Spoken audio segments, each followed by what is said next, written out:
Okay, so you're thinking about studying abroad Mm-hmm. for a postgraduate business degree, Yeah. and you're trying to figure out, like, is a master in management Right. the better path for me, or is an MBA the better path for me? Huge decision. Huge decision. Yeah, a lot to consider. It really is. Tons to consider. So that's what we're going to break down today. Absolutely.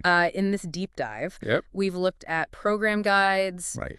articles, expert opinions, all to try to, like, really help you figure out Yeah. which is the right path for you. Make the best discern. Because there's no one right answer. It really depends on your situation. Absolutely. But we're going to lay it all out for you Yeah, we're going to break it all down. so you can make the most informed decision. For sure. Cool. So let's start with the MIM, Yeah. the Master in Management. Sounds good. What is it? So a Master in Management, or M, as it's often called, Right.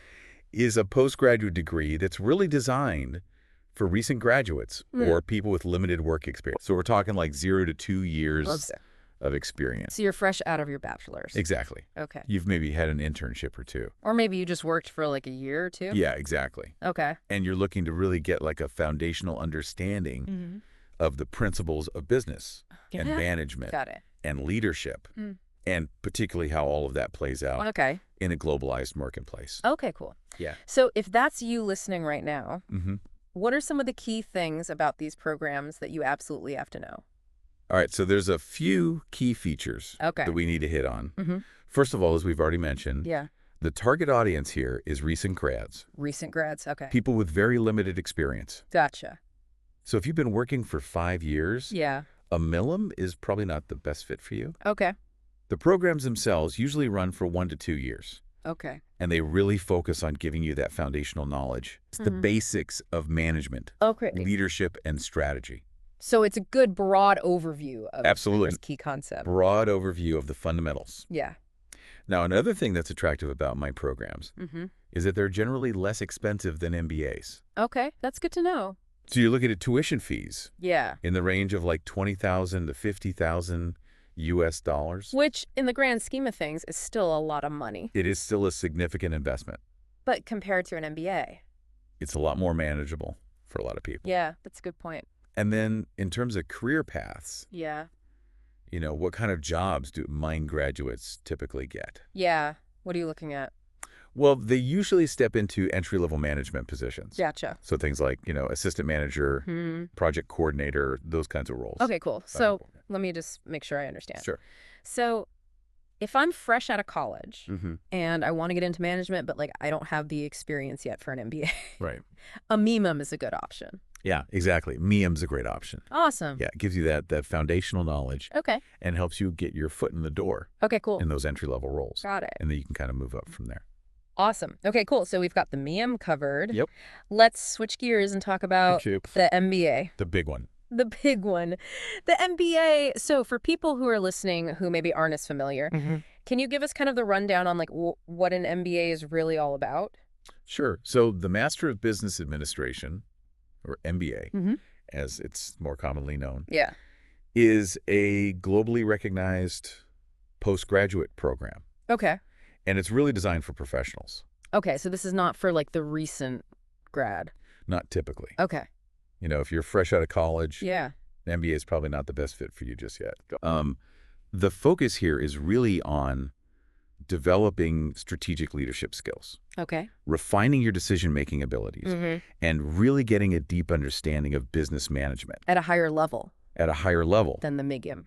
Exactly. Okay. So it's about taking your career Yeah. to that next level. Moving into more leadership Exactly. roles. Leadership executive roles. Okay, so what are some of the kind of like the must-knows about an MBA? Okay, so let's talk about some of the key features. Okay. First of all, as we've said, the target audience here is Yeah. experienced professionals. Okay.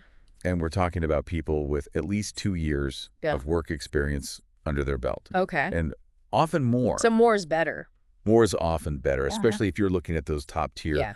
They're really competitive the programs. super competitive programs. Yeah. They might be looking for 3, 4, even 5 Wow. years of experience. Okay. Now, the program length is usually similar to a mix, Okay. 1 to 2 years. So it's still that same kind of time frame. Yeah, you're still looking at that same time frame. Okay. But the coursework is going to be much more advanced. Oh, You're going to be diving into things like you know, yeah. complex financial modeling, advanced management techniques, intricate strategic frameworks. So it's really taking those MIM concepts Exactly. to like the next level. Push a whole other level. Okay, so now that we're talking about advanced stuff, Right. I imagine it costs a bit more. It does. Yeah, it does. that's So we were fair. talking about tuition fees. Yeah. In the range of $50,000 to $150,000 or even more. Wow. Yeah. Okay, so a pretty significant difference there A significant difference. in terms of cost compared to the MIM. Exactly. Okay. And of course, after graduation, Yeah. the career outcomes are also going to be different. So what kind of roles are MBA grads stepping into? MBA graduates are typically moving into Yeah. middle to senior level management positions. Yeah. So we're talking about things like Yeah. senior manager, director, VP. Wow. Okay. So Those kinds of roles. big jump there. It's a big jump. Yeah, In terms of responsibility. absolutely. Okay, cool. So Yeah. just to kind of recap here for our listeners, who would you say should be looking at an MBA? All right. So if you're an experienced professional, Okay. you've got a few years of work experience under your belt, and you're ready to make that move Yeah. into a leadership position. Got it. An MBA is a fantastic option for you. Okay, cool. It can also be really valuable for entrepreneurs who want to take their business to the next level. So learn how to scale up. Learn how to scale up, manage growth, Gotcha.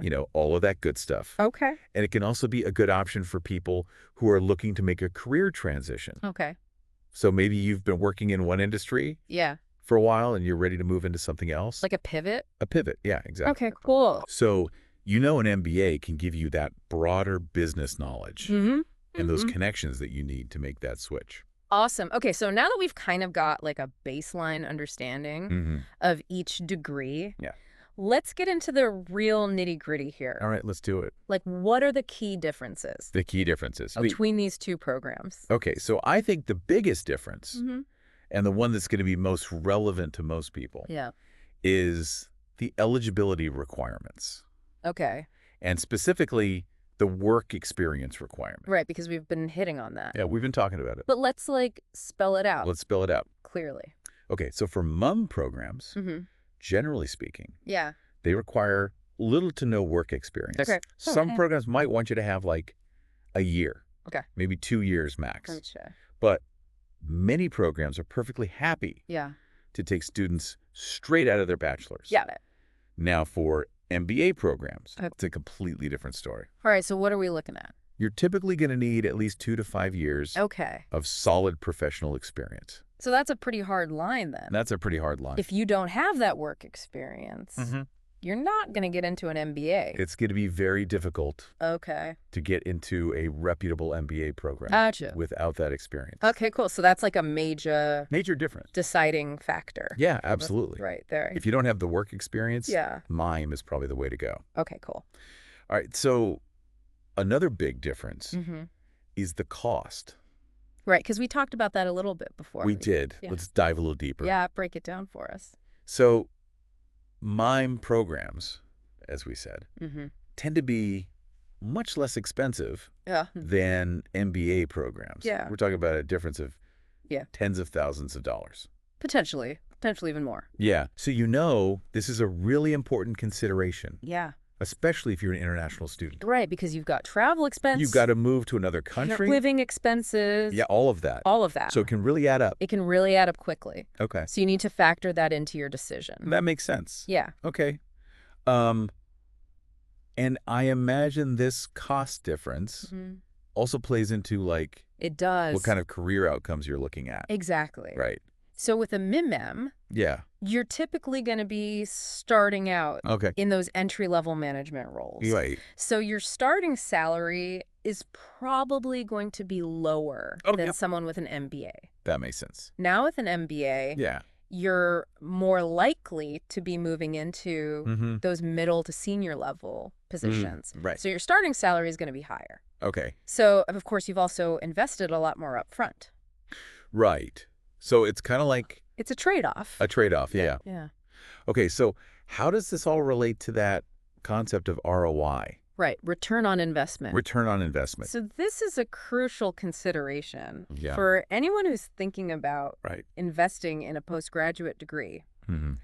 And it's especially important when you're talking about studying abroad. Because it's even more expensive. It is. It is. So with a MIM, your upfront costs are lower. Right.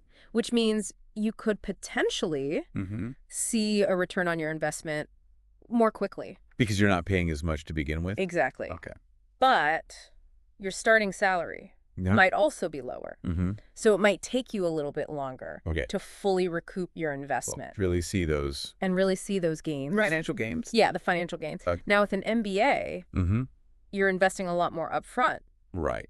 But you also have the potential to earn a much higher salary. Okay. Right out of the gate. So it could even out. It could even out quicker. Okay, cool. So it's not just about the money you make after you graduate. Right. It's also about... It's about how quickly you can recover those initial costs. And how your career progresses. Exactly. Okay, cool. That makes a lot of sense. Yeah. Okay, so let's talk specifically now Okay. about studying abroad. Right. What are some of the advantages of doing a MIM in another country? So one of the biggest advantages of studying a MIM abroad is the cost. Okay. MIM programs tend to be much more affordable than MBA programs, especially in Europe. Okay, so Europe is a good spot. Europe is a great spot. For MIMs? For MIMs, yeah. Okay. Another advantage is the program duration. Okay. MIM programs are typically shorter than MBA programs. So you can get in and out, get your degree, and start working. Get into the workforce. More quickly. Yeah. Okay, cool. And then you mentioned that Europe is a good spot for MIMs. It is. Are there any other, advantages to doing a MIM abroad? Yeah. So another big advantage is the strong presence that MIM programs have in Europe. Okay. So a lot of European companies really value the MIM degree. Okay. And they actively recruit MIM graduates. So if you want to work in Europe, a MIM is a good way to go. It's a great way to go. Okay, awesome. Yeah. Okay, so we've talked about the advantages of studying a MIM abroad. Yep. What about an MBA? All right, so for MBAs, Yeah. one of the biggest advantages of studying abroad is the global recognition that you get with an MBA degree. So it's like a passport. It's like a passport. To the world. To the world of business. Okay. So no matter where you want to work, Yeah. an MBA from a reputable school is going to be recognized and respected. Okay, that makes sense. Yeah. You also mentioned earlier that MBA grads tend to have higher salaries. They do. They do. So is that also an advantage? Absolutely. So it's studying abroad. Another big advantage of studying an MBA abroad Yeah. is the earning potential. Okay. MBA graduates often earn significantly higher salaries than those with just a bachelor's degree or even a MIM. Wow. Okay, so that's a big incentive. Big incentive, for sure. Yeah. Okay, and then the last thing that comes to mind is the whole networking piece. Right, the network. Is that an advantage of studying an MBA abroad? It is. So many international MBA programs have incredible alumni networks. Okay. And these networks can be incredibly valuable for your career progression. How so? Well, they can provide you with connections, Yeah. opportunities, and insights. In all different industries all over the world. Industries all over the world. Wow. Okay, that's amazing. It's huge. Yeah. Okay, so it sounds like where you choose to study is really important. Location. Yeah. It's key. Oh, okay. Are there specific countries that are known for having strong MIM programs? There are. Okay. So for MIMs, some of the top countries include Germany, France, and the Netherlands. Okay, and why those countries in particular? So Germany is known for its high quality but affordable education. Oh, that's good. Yeah. Especially if you're worried about those costs. Exactly. Okay. Yeah. And they also have a very active labor market. Okay.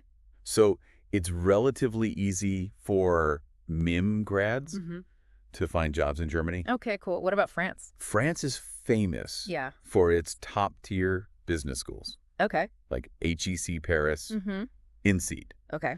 These schools have amazing management faculties. So you're really getting the best of the best. Yeah, the best. Yeah. Okay. And the Netherlands is known for being very welcoming to international students, and they have a lot of job opportunities. Okay. Specifically for MIM graduates. So they're really looking for people No. with that degree. Yeah.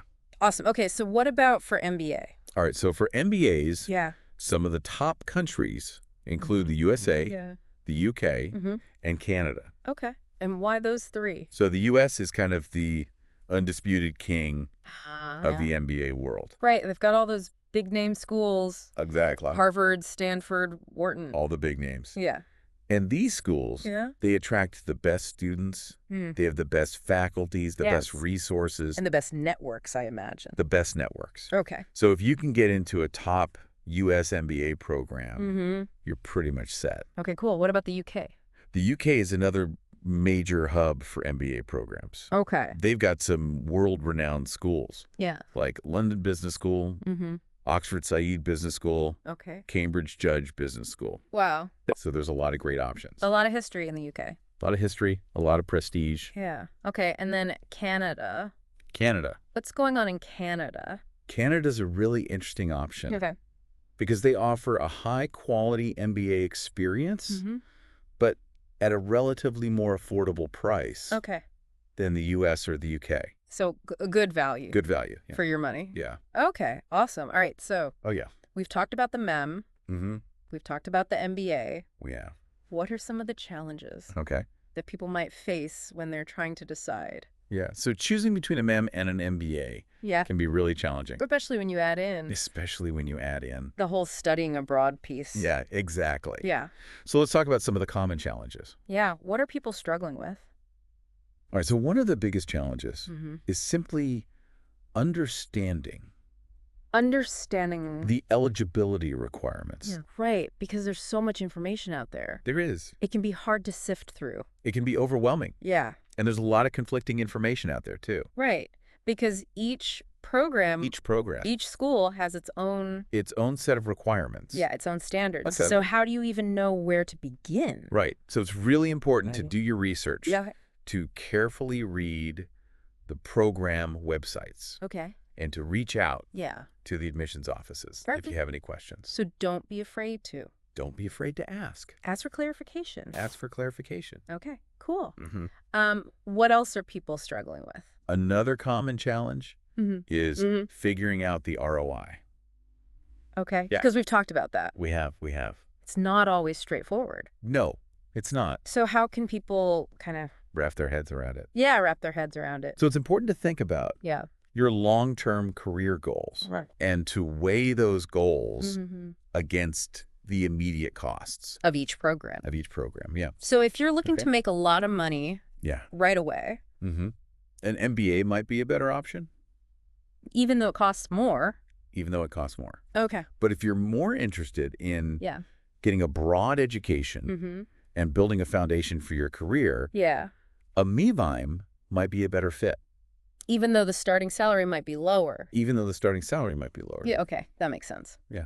Okay. And then we also talked about, like, career goals. Right. And how they play into this. Huge factor. Yeah. So. What are your aspirations? Yeah. What do you actually want to do with your life? With your career. Where do you see yourself in 5 years and 10 years? Because that's going to really affect... It will. Which degree makes more sense? It will, absolutely. Okay, so if you're thinking like, I want to be a CEO, it's like an MBA is probably a better bet. Yeah. Okay. But if you're thinking, I just want to get into management. Yeah. I want to learn the ropes. A MIM is a great place to start. Okay, cool. So those are some big challenges. They are. Anything else that people... Yeah, there's a few more. Should be thinking about. So another challenge is the whole issue of university rankings and employer perception of the degrees. Yeah, because those aren't always the same thing. They're not always the same thing. Okay. So you might have a school that's really highly ranked in the MIM rankings. Yeah. But employers in a certain industry might not be familiar with that school. Or they may not value it as much. Okay. So how do you navigate that? So it's important to do your research to talk to people in the industry that you're interested in and to get their insights. So informational interviews are your friend. Okay. Yeah. Cool. And then one last thing that comes to mind is the networking piece. Right. Networking. Is that something it is? People struggle with? So as we mentioned earlier, MBA programs tend to have much stronger alumni networks than MIM programs. Because the people in the MBA programs have more experience. They've been working longer. They have more connections. So they have more to bring to the table. To the network. To the network. Okay. So if networking is a big priority for you, an MBA might be a better option. Okay, that makes sense. Yeah. All right, so we've talked about some of the challenges of deciding between a MIM and an MBA. Yep. Are there any other, like, kind of practical considerations? Yeah, there are. That people should be aware of? Especially host speaker.